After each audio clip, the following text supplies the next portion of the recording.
Greetings to everyone. I hope that all of you who are watching this video are doing well in this time of crisis.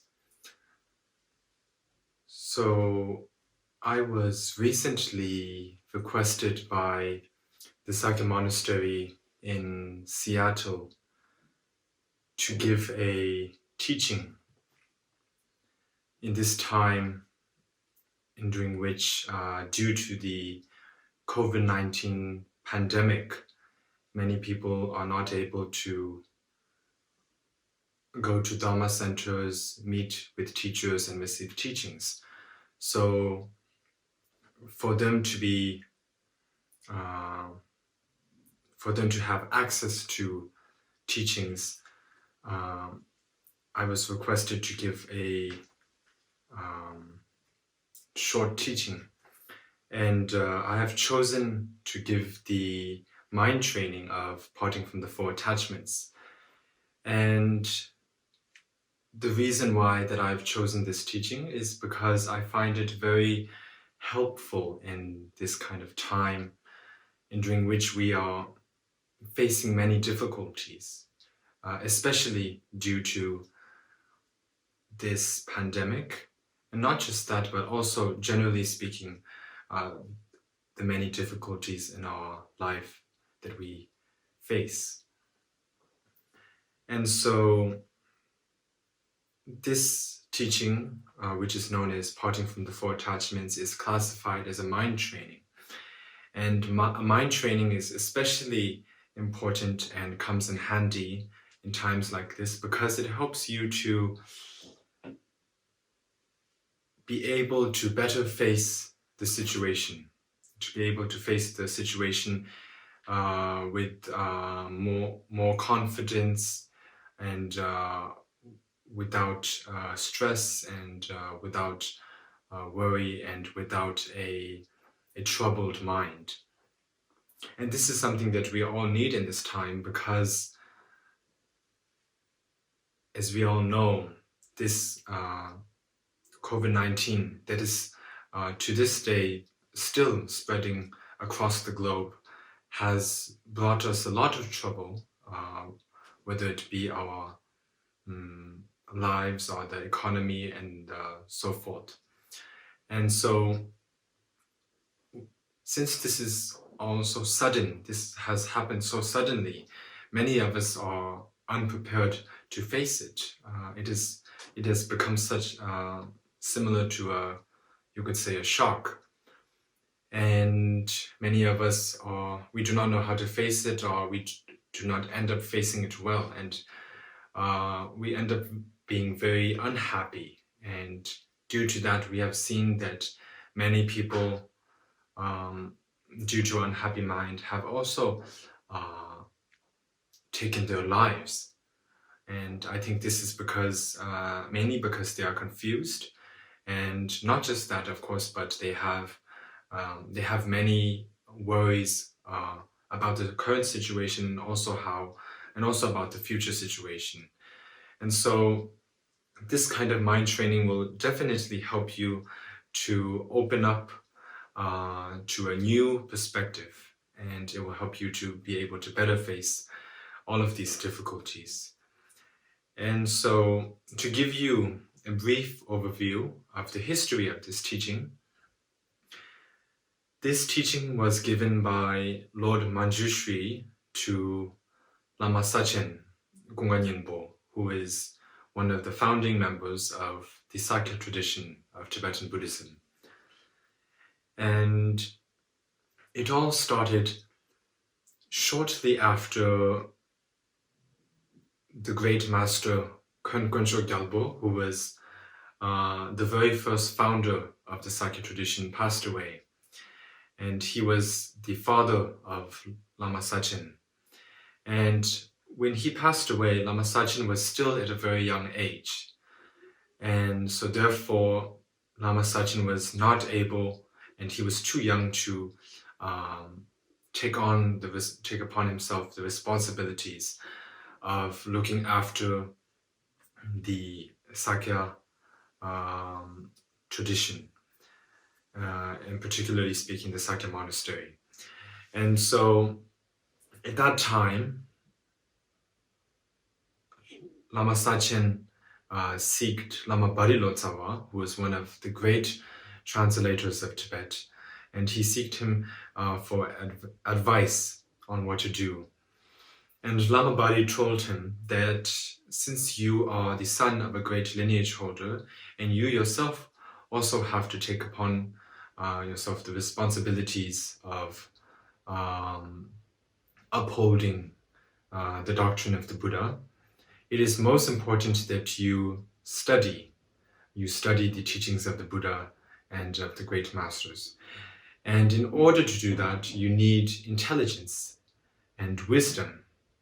And the way or method in which you can attain intelligence and wisdom is by accomplishing Lord Manjushri, who is the single embodiment, the very manifestation of the wisdom of all of the Buddhas of the three times. And saying so, Lama Bari gave Lama Sachen all of the important instructions related to Bodhisattva Manjushri, especially the initiation of the saffron-colored Manjushri to Lama Sachen. And after Lama Sachen received all of the instructions and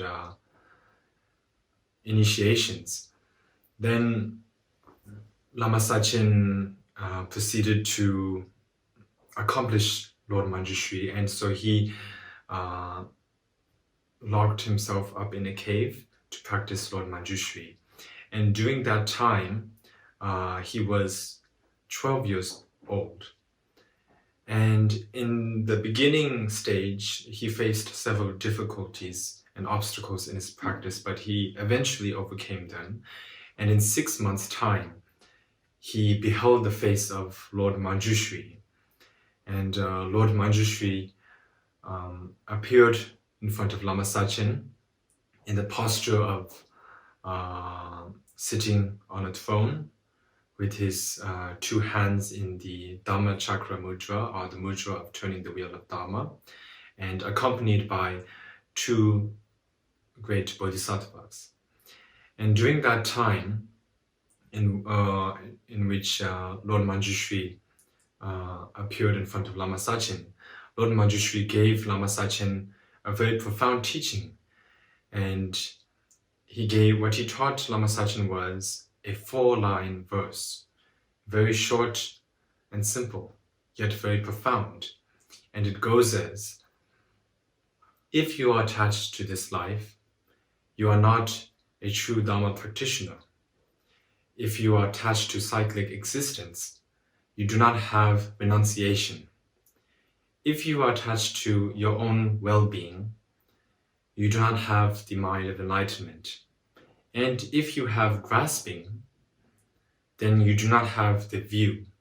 So Lord Manjushri bestowed upon Lama Sachen this 4-line verse, which is very short and simple. And when Lama Sachen practiced this and meditated upon the meaning of this 4-line verse, he came to understand that this very short verse happens to encompass the whole essence of the perfection vehicle, which was taught by the Buddha. And so therefore this is not only very short, but it is also very profound. And so I will be giving you this teaching today. And before I give this teaching, I would like to mention the gurus, my teachers, whom I've had the great fortune to receive this teaching from, as there is great merit in mentioning and remembering one's gurus, whom one has receiving the great and holy Dharma. So my gurus are teachers whom I have received this particular teaching is His Holiness the Vajradhara, the 41st Sakyapa Chichen Rinpoche, as well as the late, very venerable Kenshin Abe Rinpoche. So from them, I received the explanation guide of these teachings, and I have also received the oral transmission of this teaching as well. And the Lama or teacher whom I have received in the oral transmission is the very venerable Khentul Khoja Rinpoche. And so there are several commentaries or explanation guides on this 4-line verse, parting from the 4 attachments. And today I will be speaking and sharing with you this teaching based on the commentary by the great Sakya Master Koramba Sonam Singye. So, to speak of this, first of all, before I start, I would like to apologize in advance for my limited knowledge of English. And also I would like to let you know that we will divide this teaching into 2 videos. So this will be the first video, and there will also be a second video in which I will explain the other half of this teaching. So to understand this or to speak of this teaching, there are 4 topics, I guess you could say, in which we need to understand and remember. And it comes in a process. So the first is, by abandoning attachment to this life, one turns one's mind toward the Dharma.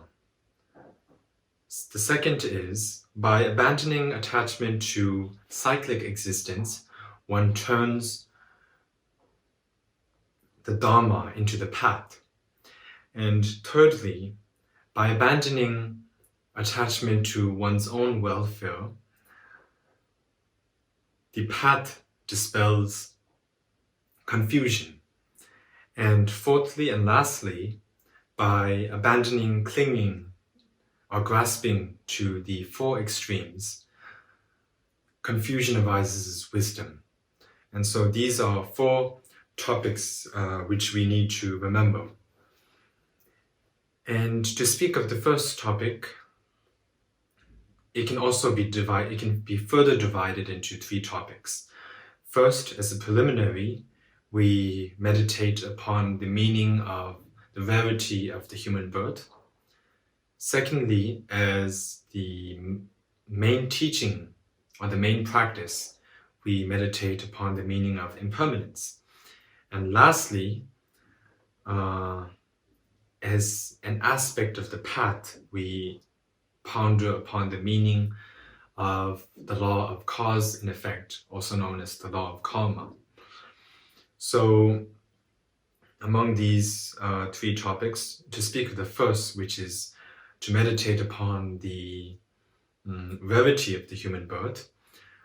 So to do so, one should first sit on a comfortable seat, and it is best if one can sit in a room or place in which there is less distractions, away from distractions from outward noises and disturbances. And it is it is important to sit in the right posture. And after having done so, then one proceeds by taking refuge in one's guru, as well as the 3 jewels. So we take refuge in the guru, the Buddha, the Dharma, and the Sangha. And when we speak of the guru, we are speaking of the guru from whom one has received teachings. especially empowerments, and in this case particularly, the Guru whom one has receiving this teaching, departing from the 4 attachments.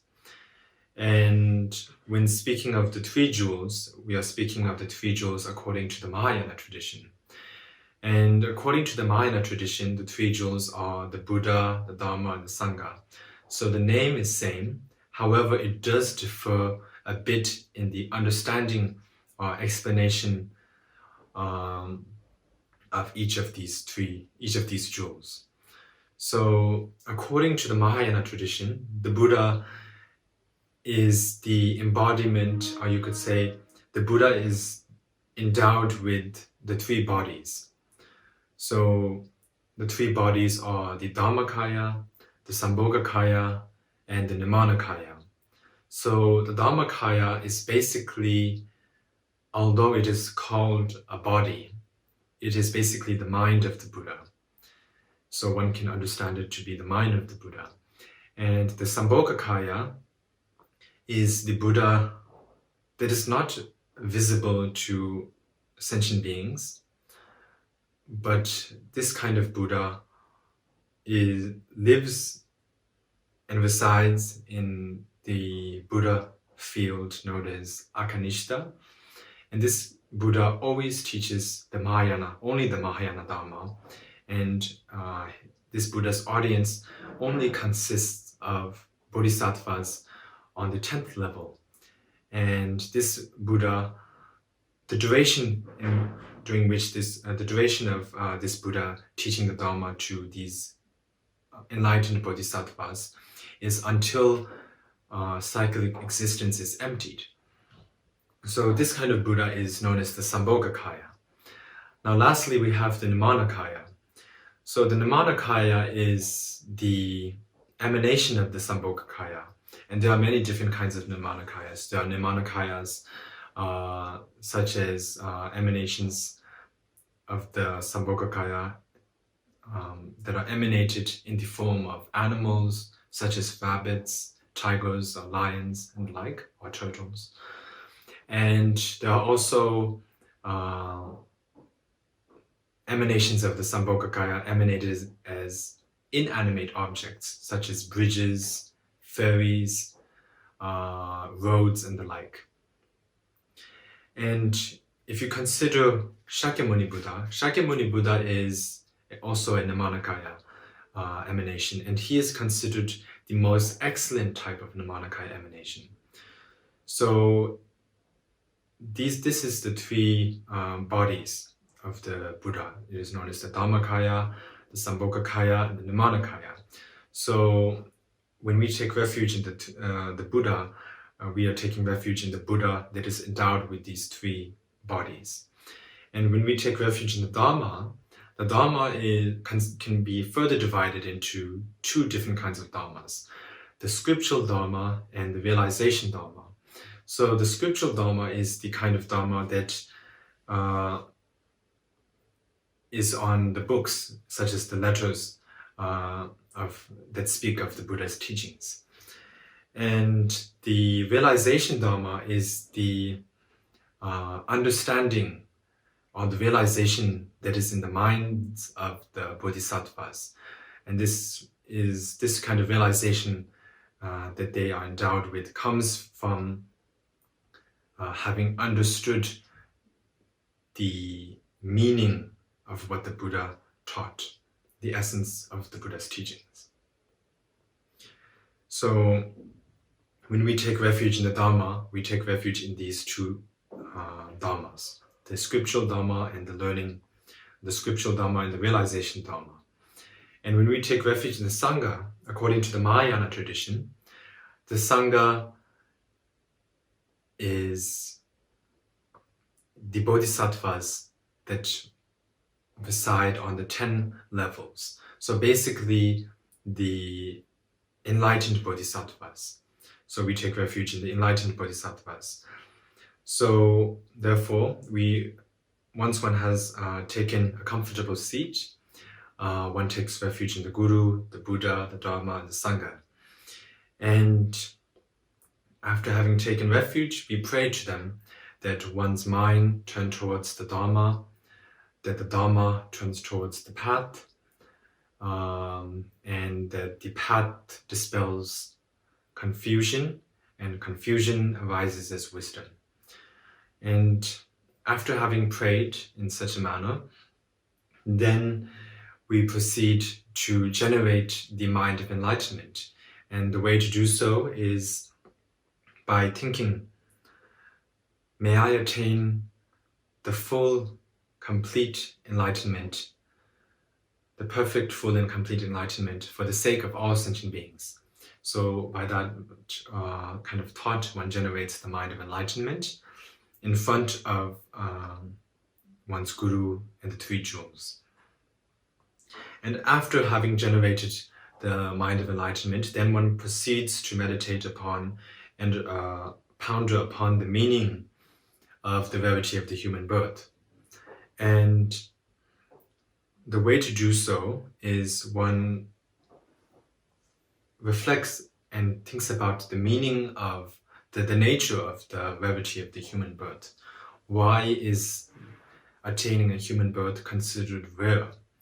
And one can understand that by considering several reasons. The first is in consideration of the causes of attaining the human birth. So when we think of the causes for attaining the human birth are good deeds. We are only able to attain this precious human birth that we are now endowed with due to good deeds. It is the result of good deeds. It does not come from bad deeds, but it comes from the result of past good karma that has been accumulated in past lives. And so if that is the case, why is the attainment of the human birth still considered rare? One may wonder. And the reason is because if we check on the actions that we do daily, whether it be good actions or bad actions, virtuous actions or non-virtuous actions, we will find that we happen to accumulate more non-virtuous actions than good actions. And this is solely because we are too used to accumulating non-virtuous actions. And it's not because we really want to accumulate, maybe, but not because we really like doing the non-virtuous actions. It may be because we like, but in many cases it may not be because we like it, but it has become a habit from beginningless lifetimes. So therefore we just happen to accumulate less good karma compared to the bad karma. So therefore, we can, by doing that, by thinking about that, we will come to understand that attaining a human birth is very difficult and very rare. And another thing that we can take into consideration is by thinking of the number of beings, the variety of different kinds of beings. So if you think about that, in a spiritual sense, there are many different kinds of beings. There are gods, demigods, humans, animals, hungry ghosts, and hell beings. And if you look at all of that, and if you think about that, and if you examine the number of all of that, you will come to understand that compared to all of the rest of the different kinds or different types of beings, the human race is much less compared to the others. And even if one is not able to take into consideration of that, one can simply think about the sentient beings that live in the foot of a tree, at the trunk of a tree, I guess you would say. So if you consider the beings, the small insects, those such as the ants, and the small bugs, the insects that are visible to the eye, as well as the beings, the small insects that are on the microscopic level and are invisible to the eye, and all of those beings that live at the trunk of a tree, or at the foot of the tree, or below the tree, I guess you would say. You cannot count the number of those. You cannot bring up an exact number or a rough estimation of an exact number of all of the beings that live at the foot of a tree. While you can bring up a rough estimation of the number of human beings that live across the globe. So if you think about that, you will be able to understand that the attainment of the human birth is extremely rare and much less than that of other types of sentient beings. So that is taking into consideration the number of beings. And another way in which we can think about this is by thinking of the examples. There are several examples which tell of the rarity of the human birth. So, for example, if you took a handful of grain and you threw it at a wall, maybe in a wall in your room, the chances that a grain of rice, a grain will stick to the wall is very low. The chances are very low. It is most likely that when you throw it, all of the grains will hit the wall and just fall down to the floor.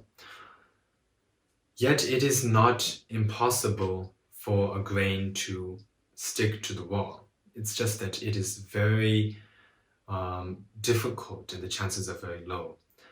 But it is still possible. But it is very rare. Such an occurrence is very rare. And according to the Buddhist teachings, even rarer than that is the attainment of the human birth.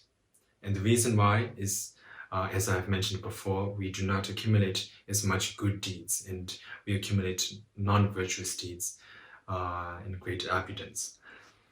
So that is one example to think of.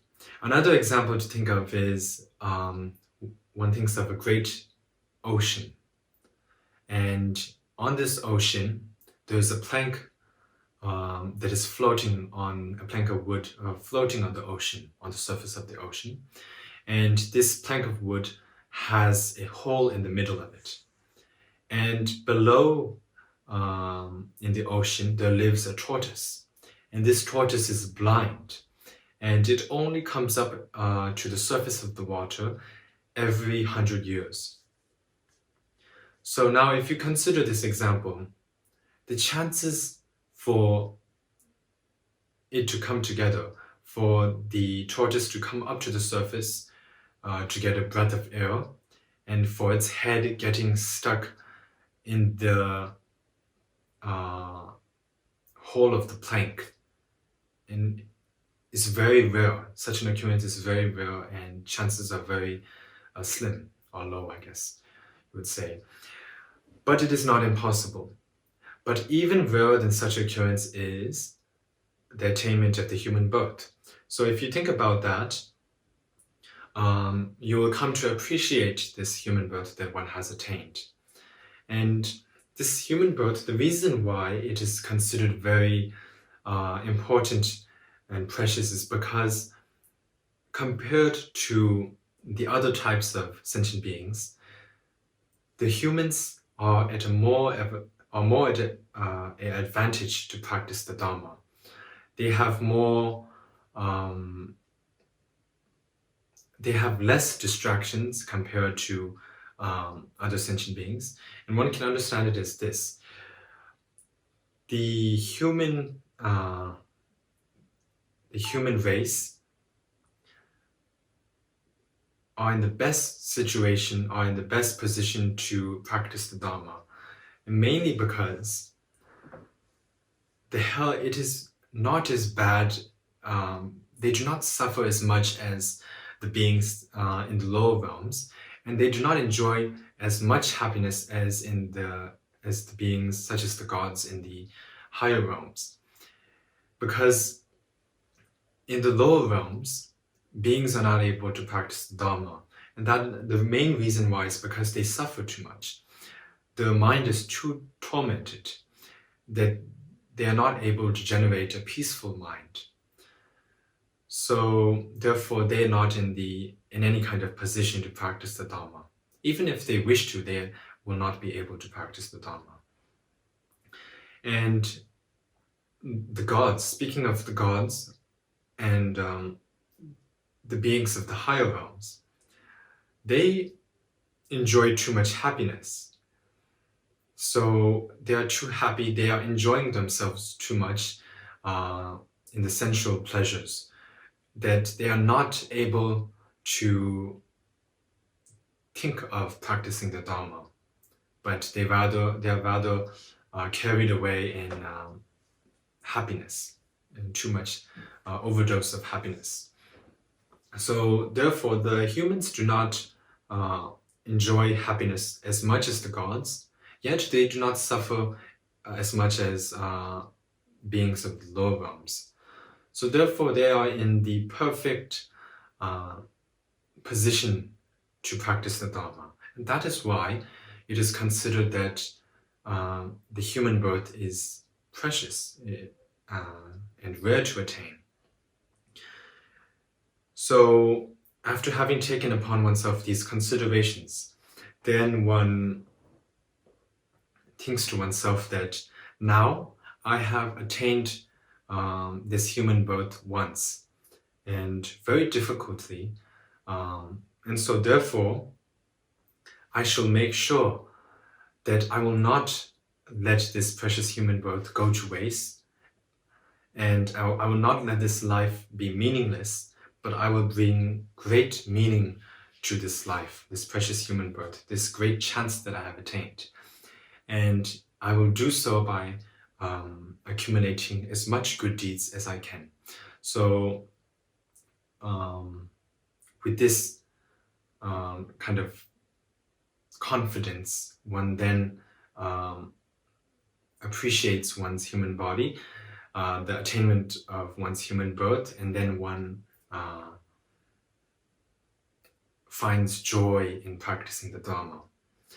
So with this, I have spoken of the preliminary, which is the to reflect upon the meaning of attaining the human birth. Now to speak of the main practice, which is the meditation upon the meaning of impermanence.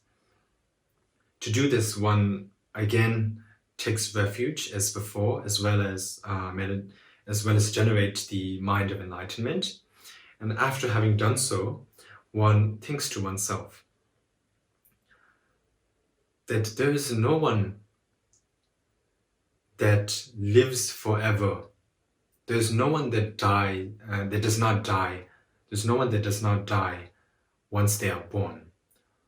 Once someone is born, they must die eventually, sooner or later. And so, not just will they die eventually, but there's no certainty to how long they will live. You cannot say for sure that this person will live to this age. And you cannot say for sure that this person will live any longer than this, or this person will live up to this date.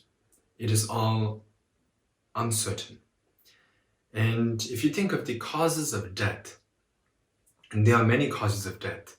There are vehicle accidents. You can get in a driving accident, and you can be unhappy, in which due to that you will maybe end up taking your own life, which we see many cases, many such cases on the news, of course, and in this world. And you could get a heart attack due to health reasons, and of course old age as well. So there are many ways in which one can die. And in this, especially in this current time, as we can see for ourselves, the COVID-19 pandemic is really threatening the human life, because there is no cure for this. And once you get it, there are chances that if you are not able to fight it, if you're not able to fight the disease or this virus, then you will die. So as you can see, the COVID-19 pandemic is also a cause for it can also be a cause for one's death. So if you think about this, there are many causes that can lead to one's death. And if you think of the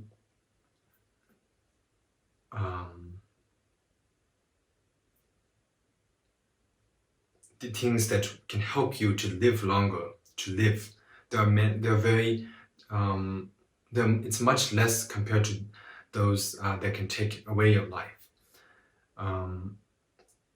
So basically what I'm saying is, your life is not just humans, but all sentient beings. The life is such as the animal beings as well as the humans and the like. All of their lives will come to an end eventually. And when death strikes, when the time comes for you to die, then nothing can help you really.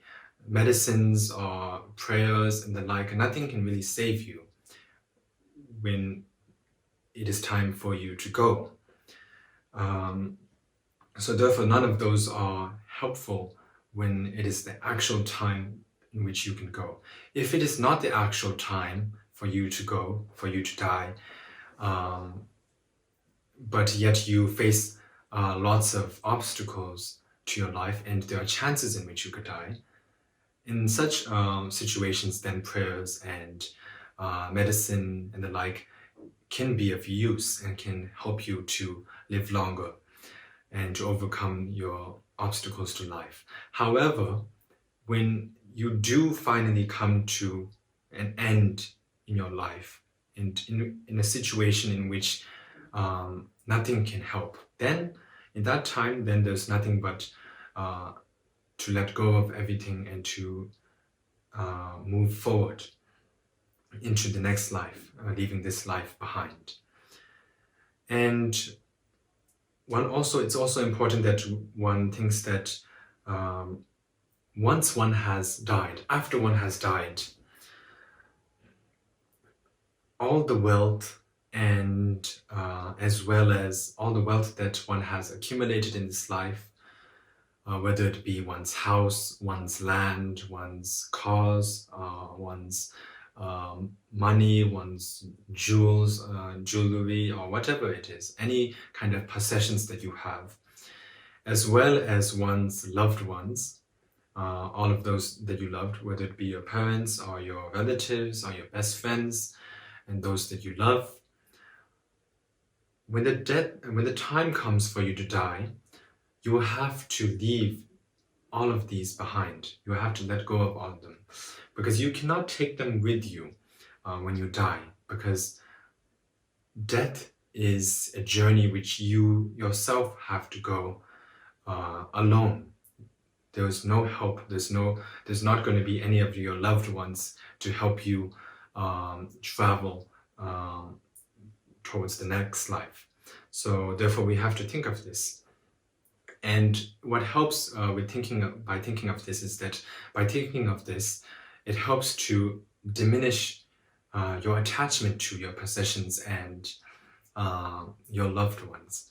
And the reason why we are attached, we end up blindly being attached to such loved ones and possessions, is mainly because we usually do not think of the meaning of impermanence. We do not tend to think of it.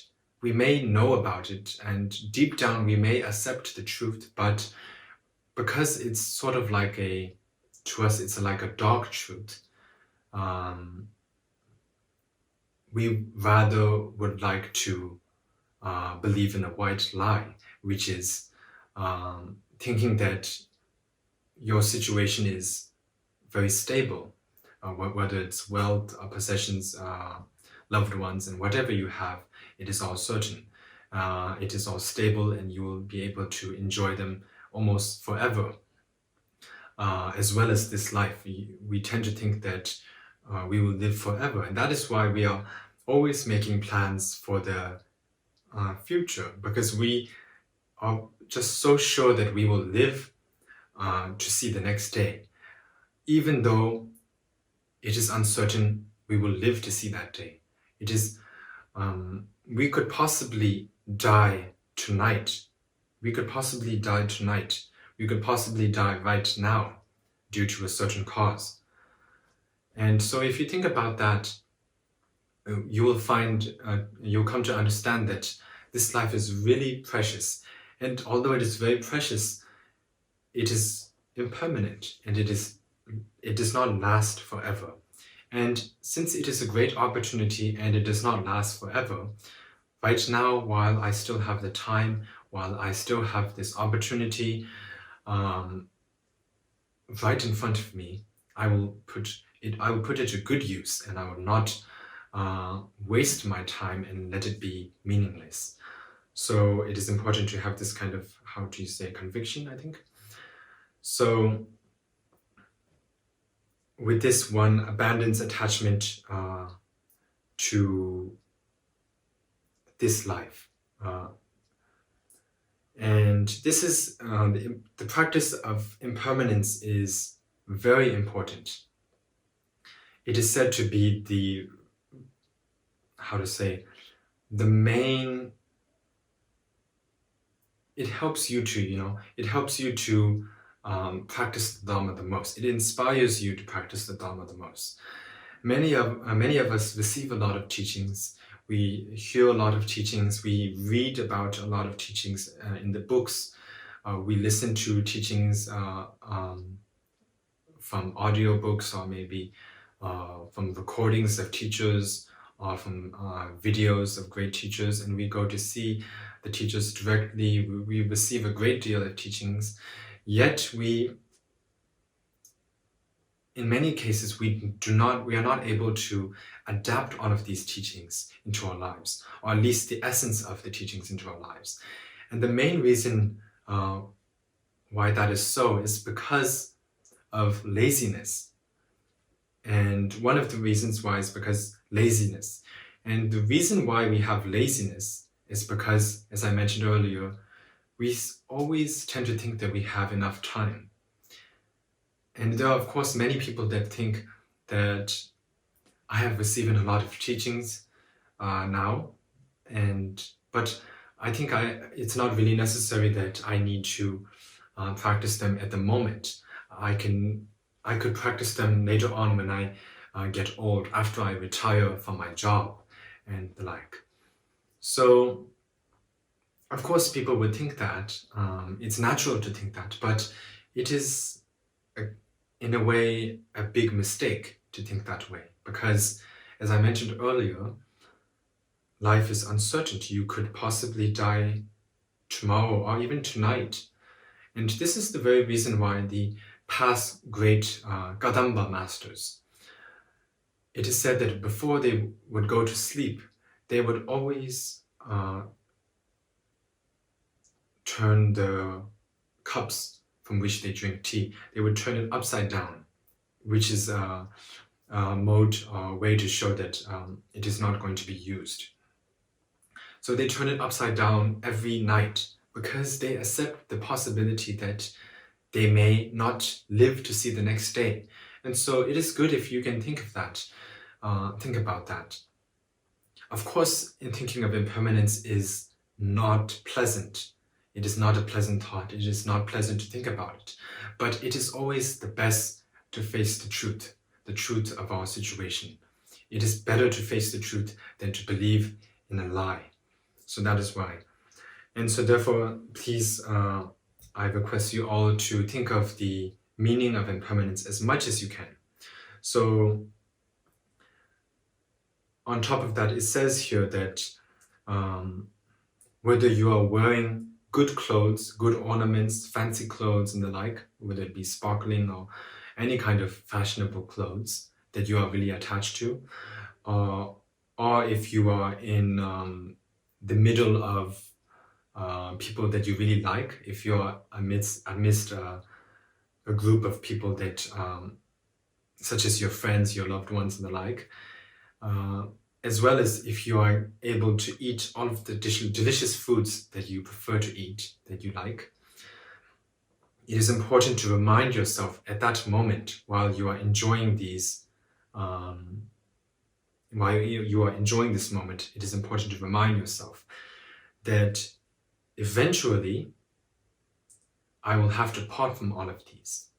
When I die, I will not be able to take along with me any of my clothes that I like. When I die, I will not be able to eat any of my favorite foods. When I die, I will not be able to be with my loved ones anymore. And so therefore, these are all temporary enjoyments, temporary pleasures. And it is not worth being attached to temporary pleasures, as they are temporary. If these pleasures were everlasting, then you could actually, you could say that it is worth being attached to them because you will not be parted from them. There will not be a time in which you will have to let go of them. But however, that is not the case, and all of these are temporary. All of these pleasures are temporary. And so therefore, it is not worth being attached to things, people and things that you are going to lose eventually. If you keep on being attached to them, when the time comes for you to die, you will mentally be unprepared, and you'll be unprepared to be parted from them. And due to that, you will be unhappy and a lot of suffering will follow. However, if you train your mind to accept the fact that you will be parted from them eventually, and if you train your mind to slowly get rid of the attachment to all of these, then eventually, when you die, you will be able to easily part from all of these. So that is the advantage of it. So therefore, please think of this, which is the main teaching, which is understanding or thinking of the meaning of impermanence. Now, thirdly is the aspect of the path. One should, again, take refuge, as mentioned before. One should take refuge and generate the mind of enlightenment. And after having done that, so as I mentioned, for the meditation on the verity of the human birth, you take refuge, generate the mind of enlightenment, as well as for impermanence and the law of cause and effect. Each of these tells you to take refuge and generate the mind of enlightenment again and again.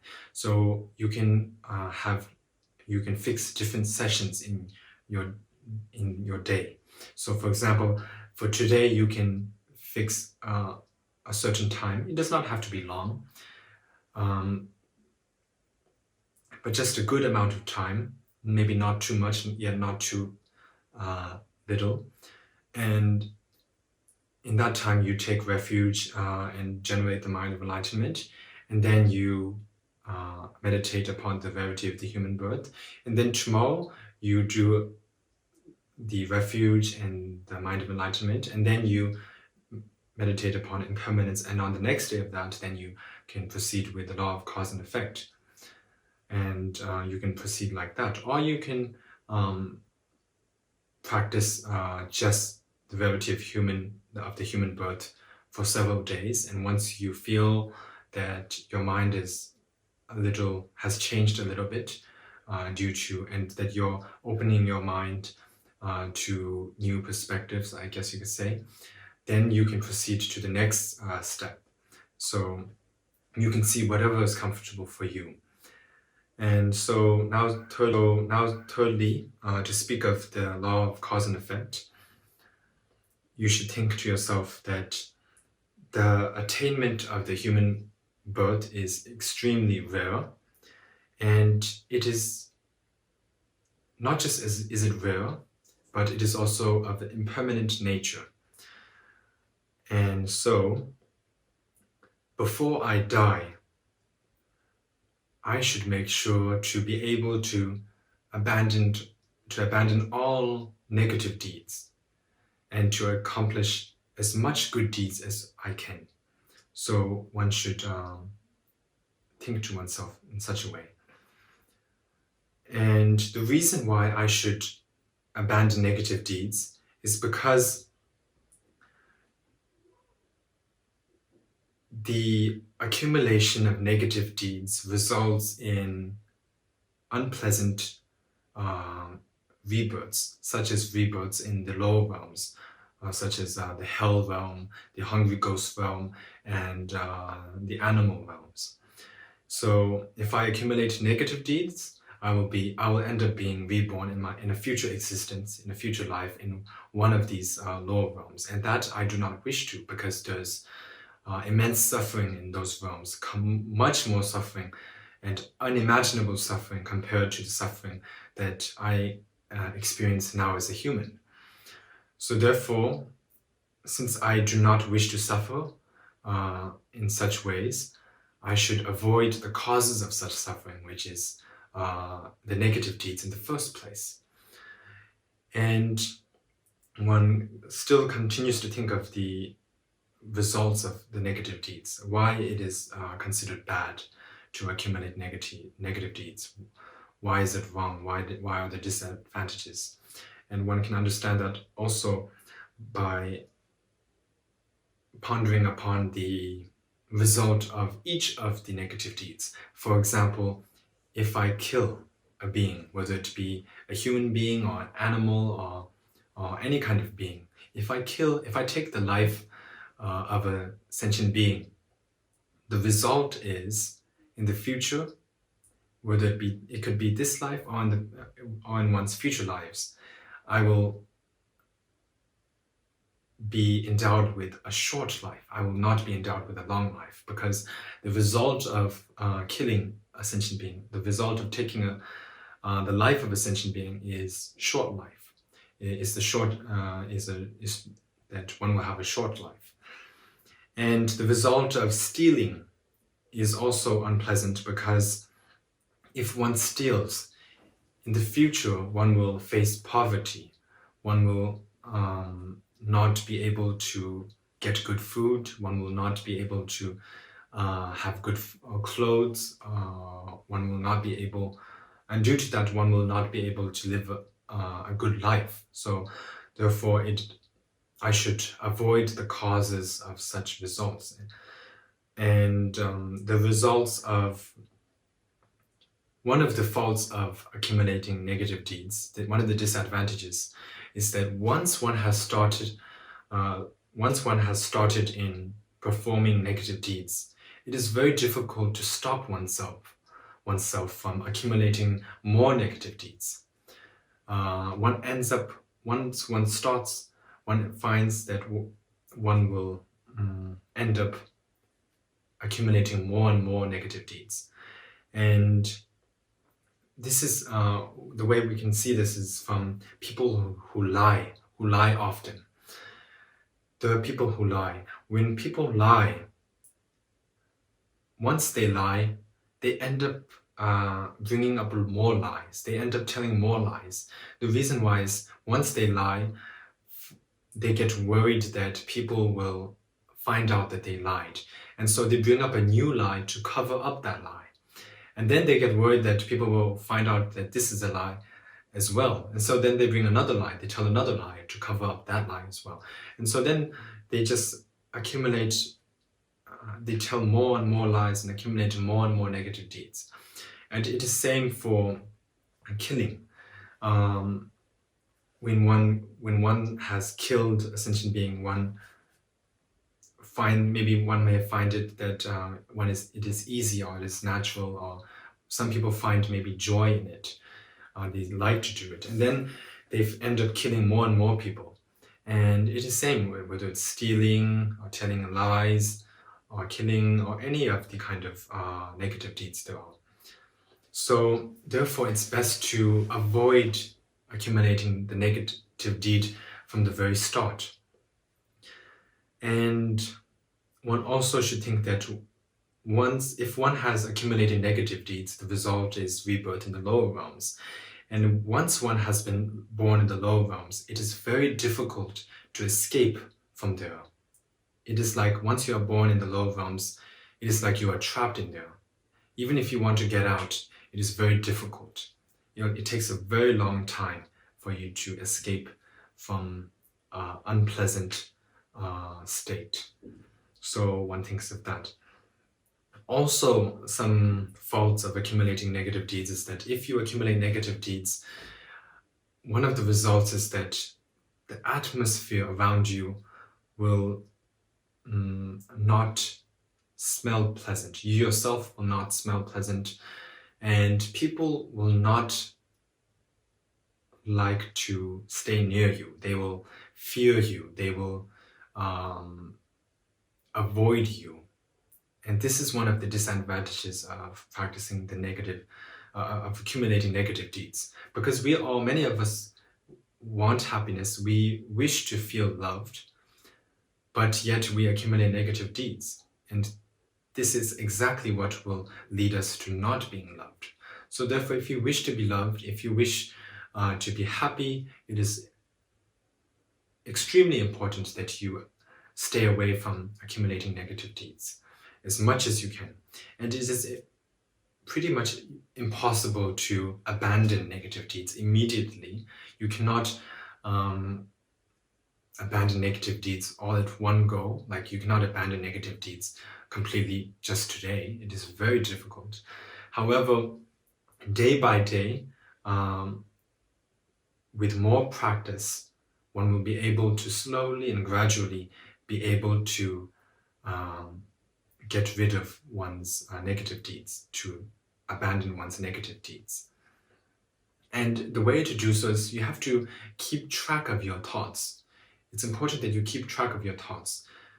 The best is if you can notice the thought right at the moment when it arises in your mind, whether it be a good thought or a bad thought. If it's a bad thought, then you notice that it is a bad thought. You should notice that, I see, a bad thought has arisen in my mind. And this is not good, as it can lead to suffering for not only myself, but also it can end up bringing harm to those that I love and others as well. So I should abandon this. I should not let this thought control my mind. So it's good, it's most excellent if you can notice the thought at the moment it arises in your mind. And if a good thought arises in your mind, then you notice that a good thought has arisen in my mind. This is most excellent, and this is something that I should continue to keep in my mind. And so if a good thought arises, you be happy, you notice it, and you try to keep it. If a bad thought arises in your mind, you notice it, and you try to let go of it. And that may be difficult to do so. For some, it may be easy, and that is the best. But for some people, it may be difficult to notice the thought the moment it arises, because we are so used to letting our mind just chase after thoughts. We just get too carried away. We just let our thoughts take us wherever they want to. And we do not really examine the thoughts. We are not used to examining the thoughts that much. So in that case, at least try to, before you go to bed maybe, you just take some minutes to think of all that you have done in the day. How have I spent my day? How much good deeds have I accumulated in today? How much good thoughts did I harbor in my mind? How much bad thoughts did I harbor in my mind? And if you think about this, this is extremely beneficial as well. it is said that there was once a great sage, and he, at one point, he wanted to keep track of his mind. And to do so, a method which he devised was by gathering white rocks and black rocks, white rocks and dark rocks. So each time a good thought arose in his mind, he would put one white rock here. And then each time a bad thought arose in his mind, he would put a black rock. And in the beginning, he found that at the end of the day, when he counted all the rocks, he found that there were more dark rocks than there were white rocks. But with more and more practice, with more and more diligence, with more and more examining of the thoughts and noticing the thoughts that arose in his mind at the moment they arose, eventually, when he checked the rocks that he had put aside, there ended up to be only white rocks, no dark rocks anymore. So therefore, it's important that you keep track of your thoughts. You notice them the moment they arise. So that is very important. And so, as I mentioned earlier, it is important to keep track of the bad thoughts and also of the good thoughts. And there are reasons why you should, just as there are reasons why you should abandon bad thoughts, there are also reasons why you should keep good thoughts, why you should generate good thoughts.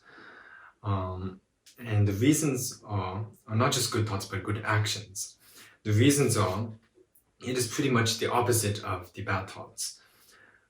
If you accumulate good deeds, it will result in your birth in the higher realms. It could be you will be reborn either as a human being, either as a demigod or as a god. And the results of, for example, abandoning killing is that you will have a long life. The results of abandoning stealing is that you will have an abundance of wealth. You will not face poverty and no difficulties in any of the food or clothing or anything, any of the possessions, or to live a good livelihood. And if you abandon telling lies to others, the result is that people will trust you. And so there are many good results that come from accumulating good deeds, good actions, virtuous actions. And on top of that, if you accumulate good deeds, the whole atmosphere in which you are living in, or which you are staying in, will be very, it will be scented. It will smell good. People will feel good around you. There are many benefits of accumulating good deeds. So with this, one sees the importance, one understands the importance of accumulating good deeds and abandoning negative deeds. And one strives to put all of these teachings into practice, to adapt them into one's lives, to meditate upon them, to think of them as often as one can. So I will leave it here today due to the limit of time, and I will teach the remaining of this parting from the four attachments in the next coming weeks soon.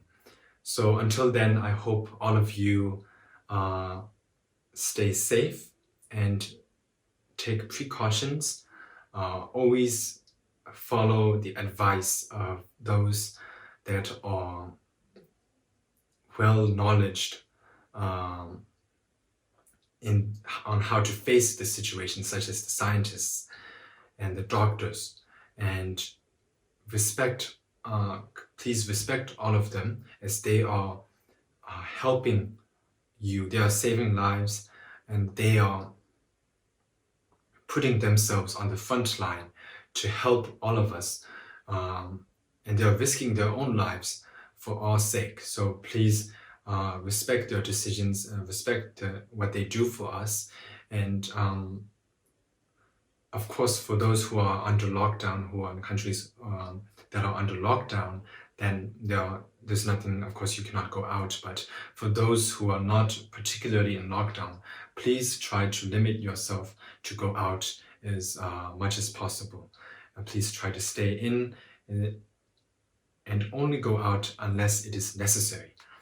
And also, I would like to say, please do not worry yourselves too much.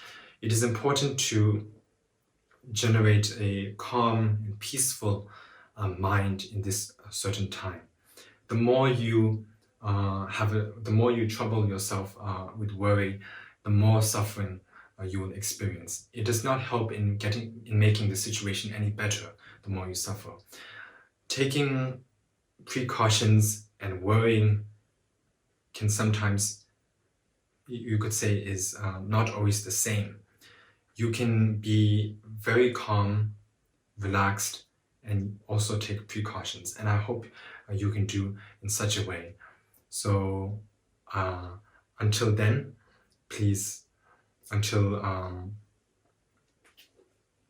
several weeks' time in which we will continue this teaching, please stay safe. Thank you.